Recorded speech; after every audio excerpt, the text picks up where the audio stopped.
कार्यकर्त्यांनी काय फक्त सतरंज्याच उचलायच्या का? खरं तर एरवी व्हॉट्सॲप आणि फेसबुकवर दिसणारे हे वाक्य सध्या महाराष्ट्रातल्या सगळ्या राजकीय पक्षांच्या कार्यकर्त्यांच्या तोंडी आहे.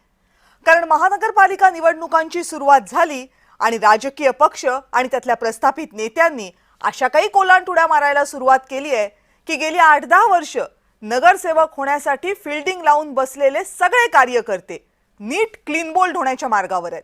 नाशिक, पुणे, ठाणे सगळ्या ठिकाणी हे कार्यकर्ते आपल्याच नेत्यांना एकतर घेराव घालतायत नाहीतर आपले राजीनामे देतायत.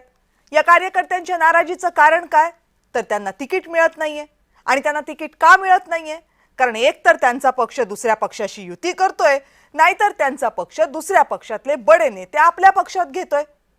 सत्तेला जवळ करत अजित पवारांनी आपलाच पक्ष फोडला. शरद पवारांना निवृत्तीचे सल्ले दिले. पक्ष चिन्हासाठी आपल्याच कुटुंबियांना कोर्टात खेचलं. बहिणीला आणि बायकोला एकमेकींच्या विरोधात उभं केलं. आपल्याच पुतण्याच्या विरोधात निवडणूकही लढले.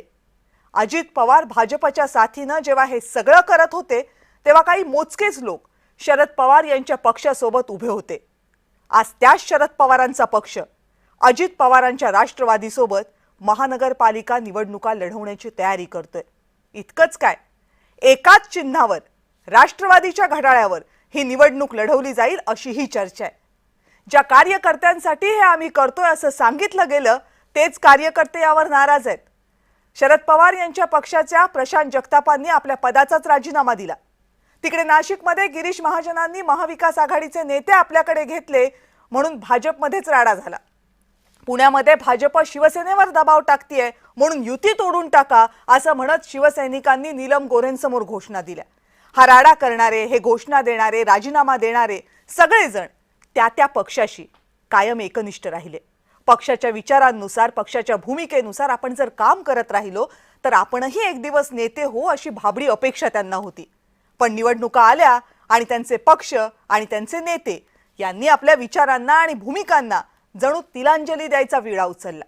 विचारांना आणि भूमिकेला तिलांजली देणं हा या सगळ्या पक्षांसाठी फक्त राजकारणाचा एक भाग आहे.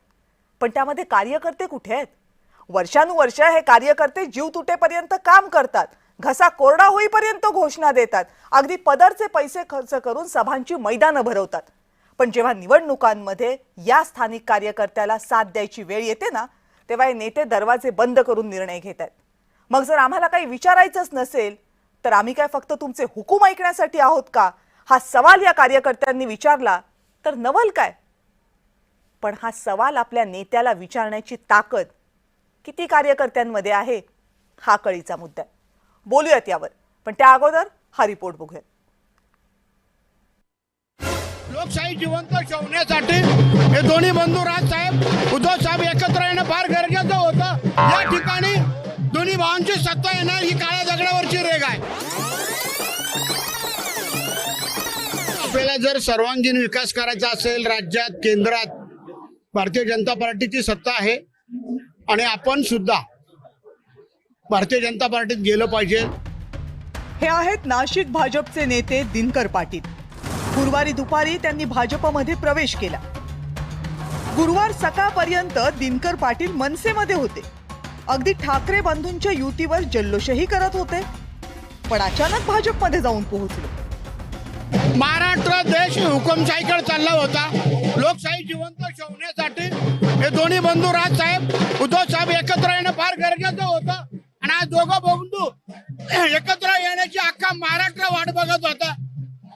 आणि नाशिक महापालिका असो, मुंबई असो, ठाणे असो, पुणे असो, या ठिकाणी दोन्ही भावांची सत्ता येणार ही काळ्या दगडावरची रेघ आहे. पाहिलं, फक्त काही मिनिटात पाटील साहेबांनी आपली विचारसरणीच बदलली. सर्वोच्च नेताही बदलून टाकला. कारण पहिलं प्राधान्य सत्तेला. आता दुसरं उदाहरण नाशिक मधलंच घ्या. आयारामांना घेऊ नका म्हणून नाशिक भाजपच्या कार्यकर्त्यांनी चक्क गिरीश महाजनांसारख्या ज्येष्ठ नेत्यासमोरच घोषणाबाजी केली. नाशिक भाजपमध्ये ठाकरे गटाचे 2 आणि मनसेचे 2 नेते बुधवारी प्रवेश करायला आले तेव्हा हा राडा झाला. प्रकरण इतकं गंभीर झालं की भाजपच्या नाशिकच्या आमदार देवयानी फरांदेंना रडू कोसळलं. गहिवरून येण्याचं कारण महत्वाचं म्हणजे मी एक अतिशय सामान्य कार्यकर्ती आहे आणि माझ्या डोळ्यासमोर जर कार्यकर्त्यांना बळी दिला जात असेल तर हे काही बरोबर मला वाटलं नाही. ही पक्षांतरं कुणा एका पक्षापुरती मर्यादित नाहीयेत. शरद पवारांची राष्ट्रवादी अजित पवारांच्या राष्ट्रवादी सोबत जाण्याच्या चर्चा सुरू झाल्या आणि पुण्यामधले पवारांचे निष्ठावंत नाराज झाले. भाजपशी संगत करणाऱ्या पक्षासोबत जाणार नाही ही भूमिका प्रशांत जगताप यांनी घेतली. पण सत्ता नजरेसमोर ठेवणाऱ्या शरद पवारांच्या राष्ट्रवादीला जगतापांची भूमिका पटली नाही. शेवटी प्रशांत जगताप यांनी पक्षाला रामराम केला आणि काँग्रेस जवळ केली. तिकडे शिवसेनेच्या नेत्यांनीही पक्षातल्या स्थानिकांना न्याय द्या असं म्हणत नीलम गोऱ्हेंना घेराव घातला. सत्ता आणि पैसा कमवणं आणि कमावलेला पैसा राखणं हेच राजकारणात येणाऱ्या बहुतांश नेत्यांचं लक्ष आहे हे कटू सत्य आहे. जनतेचं हित, शहराचा विकास, लोकशाहीचं संरक्षण या नेत्यांसाठी फक्त बोलण्याच्या गोष्टी आहेत. आता अशा नेत्यांना किती वर्ष निवडून द्यायचं याचा विचार जनतेनं करायला हवा. ब्युरो रिपोर्ट, जय महाराष्ट्र.